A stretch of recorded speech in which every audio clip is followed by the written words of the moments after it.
Welcome to KATV India. I am Tejas Khatukar. Indian football is facing one of the most serious crises in its history, and the future of the Indian Super League, the country's top-tier football competition, is hanging by a thread. At the heart of the trouble is a deep administrative, legal and commercial deadlock involving the All India Football Federation and the league's former commercial partner Football Sports Development Limited, known as the FSDL. Negotiations over the renewal of the Master Rights Agreement, which is the commercial deal that gives the FSDL the rights to run and market the ISL, have stalled. And this has triggered a cascade of problems for Indian football, because the MRA was set to expire on December 8th of 2025 and talks have not produced a new agreement. So the ISL season has effectively been put on hold. The FSDL has told the clubs that it cannot plan, organize or commercialize the league without clarity on the post-MRA setup. This uncertainty has had immediate and sharp consequences. Clubs are struggling financially as central revenue from the league has stopped. Local sponsorships have dried up and many teams are facing a commercial impossibility just to sustain basic operations. In the worst case scenario, several clubs have warned the AIFF that the ongoing problem could force them to shut down entirely if clarity isn't provided. This is a move that would be devastating for players, staff and the thousands of livelihoods connected to the Indian football. And this turbulence isn't limited to the ISL alone.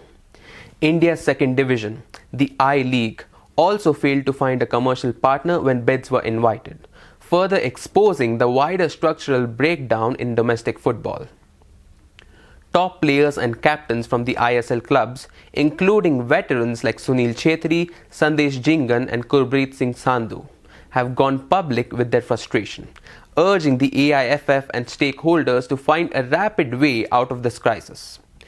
Many have even called on FIFA to intervene, arguing that the current governance is failing to fulfill its responsibilities and that the sport's credibility is at risk.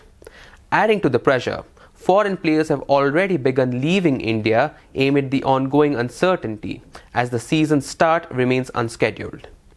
Clubs are also warning that further delays could deepen the financial strain, and beyond just hurting club football, this limbo has the potential to damage India's national team prospects as well.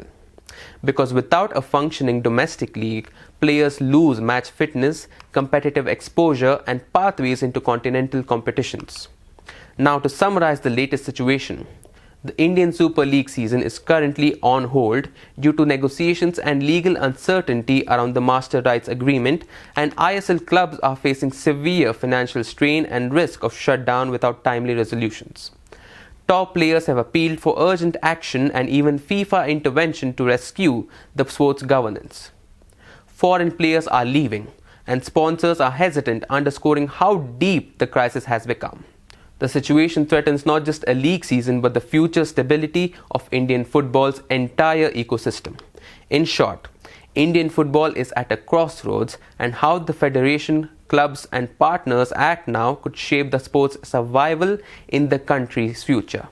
I am Tejas Khatukar and this is KATV India. Subscribe and stay tuned for more.